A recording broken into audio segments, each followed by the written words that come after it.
Hello दोस्तों, मैं हूं Shipra. Welcome back to my channel. आज आप लोगों के लिए बहुत बड़ी खुशखबरी है। जी, आप लोगों ने बिल्कुल सही सुना। लाखों लोग अमेरिका में H1 वीजा पे काम कर रहे हैं। उनकी जो वाइफ्स हैं, उनके परिवार के जो सदस्य हैं, चाहे तो वो पति हो चाहे तो वो पत्नी हो, H4 EAD पे जो लोग भी काम कर रहे हैं, ये न्यूज सिर्फ उन्हीं लोगों के लिए है।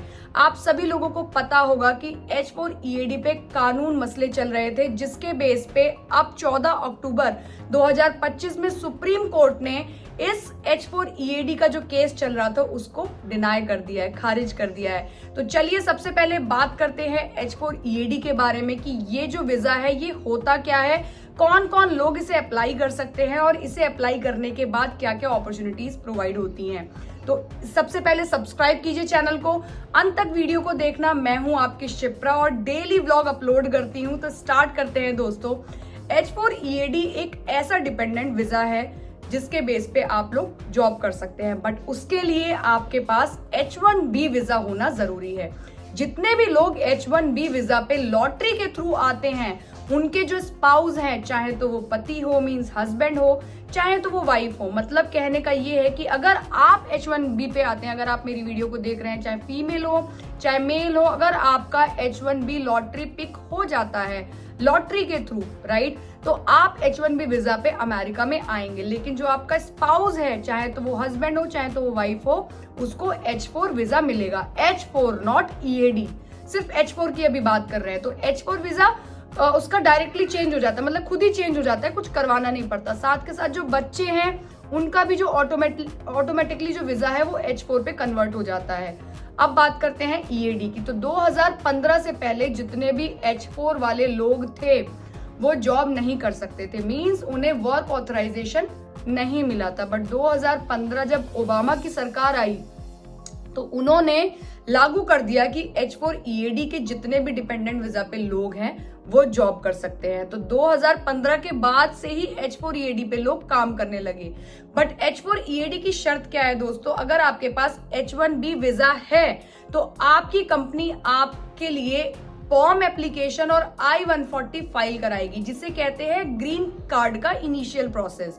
ग्रीन कार्ड के लिए जैसे ही कंपनी आपका इनिशियल प्रोसेस, फॉर्म, सर्टिफिकेशन और I-140 जैसे ही अप्लाई करवाएगी, तो ऑटोमेटिकली जब आपका I-140 आता है अप्रूव होके, तो आपका जो स्पाउस है उसका H4 EAD कन्वर्ट हो जाता है, मींस आपको H4 EAD अप्लाई करने का मौका मिल जाता है। अब बात करते हैं कि फॉर्म में कम से कम 12 महीने मींस 10 से 12 महीने फॉर्म एप्लीकेशन अप्रूव होने में लगते हैं, जिसमें आपका प्रॉपर वेजेस वगैरह सारी चीजें देखी जाती हैं।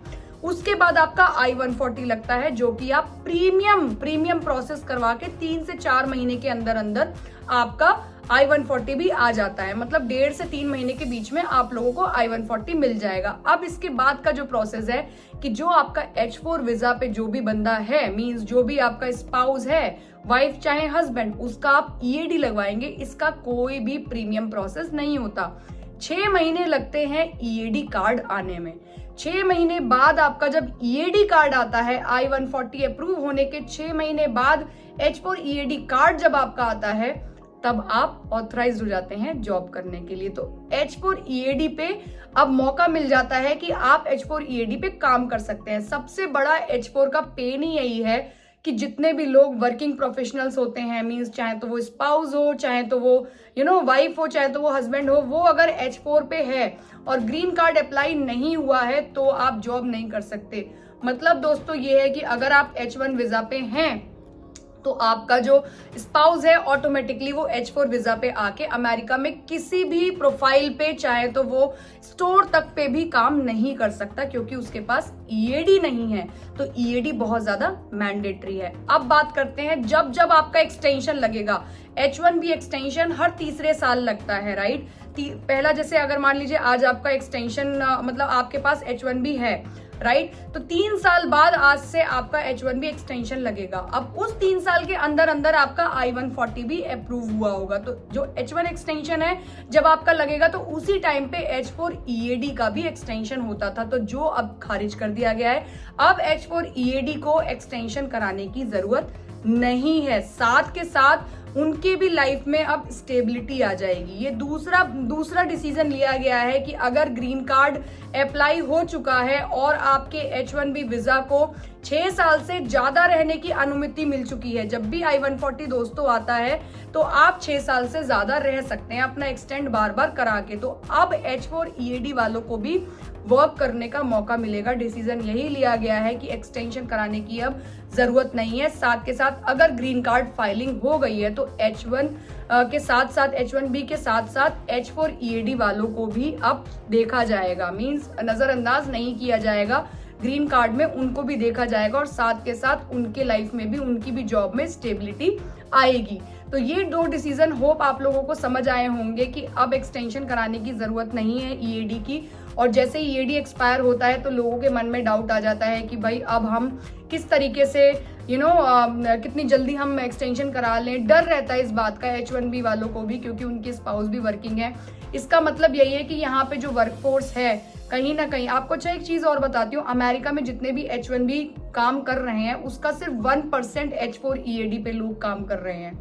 कहने का मतलब ये है कि EAD बहुत कम लोगों का लगा है। और दूसरी चीज, जो EAD जिनका लग भी गया है उनकी वाइफ्स बहुत कम ऐसी हैं जो कैपेबल हैं जिनको जॉब मिल जाए, लेकिन जो कैपेबल हैं वो 1% ऐसी हैं अमेरिका में, जितने भी H1B होल्डर्स हैं उसकी 1% ऐसे लोग हैं जो H4 EAD पे काम कर रहे हैं। तो दोस्तों आप लोग मुझे बताना कि आज की वीडियो आप लोगों को समझ आई कि नहीं समझ आई। और दूसरी चीज, आप लोगों को क्या क्या सावधानी बरतनी है। जितने भी आप लोगों का स्टेटस है, जैसा भी स्टेटस है वो आप लोगों को चेक करते रहना है कि आपका वीजा कब खत्म हो रहा है। उसके एक्सपायर के अकॉर्डिंग 6 महीने पहले ही आप लोगों को अप्लाई कर देना है, क्योंकि अब जो वीजा आप लोगों के जिस तरीके से अप्रूवल आ रहे हैं रेगुलर में, उसमें कम से कम टाइम लग जा रहा है 8 महीने भी। हालांकि 6 महीने में अप्रूवल आ जाता था रेगुलर में, बट अब 6 से 8 महीने होता जा रहा है। तो अपनी कंपनी में हमेशा आप लोग इस चीज को बताइए 6 महीने पहले, मीन्स जैसे ही 6 महीने पहले, आपका एग्जाम्पल मार्च में है तो सितंबर से आपका जो H1B है वो एक्सटेंशन का प्रोसेस शुरू हो जाना चाहिए। तो इस चीज का आपको बहुत ज्यादा ध्यान देना है और साथ के साथ डॉक्यूमेंटेशन जो है वो प्रॉपर अपना रखना है। और पोर्टल्स पे हमेशा ध्यान देते रहना है कि USCIS जो है वो किस तरीके के नए नए नियम लेके आ रही है, जिसके बेस पे आप लोग अपडेटेड है कि नहीं है। कल एक नई वीडियो नई इंफॉर्मेशन के साथ आऊंगी। आज की वीडियो अगर आप लोगों को अच्छी लगी हो दोस्तों तो प्लीज लाइक करना, शेयर करना, सब्सक्राइब करना तो बिल्कुल मत भूलना। तो कल दोबारा मिलते हैं, बाय।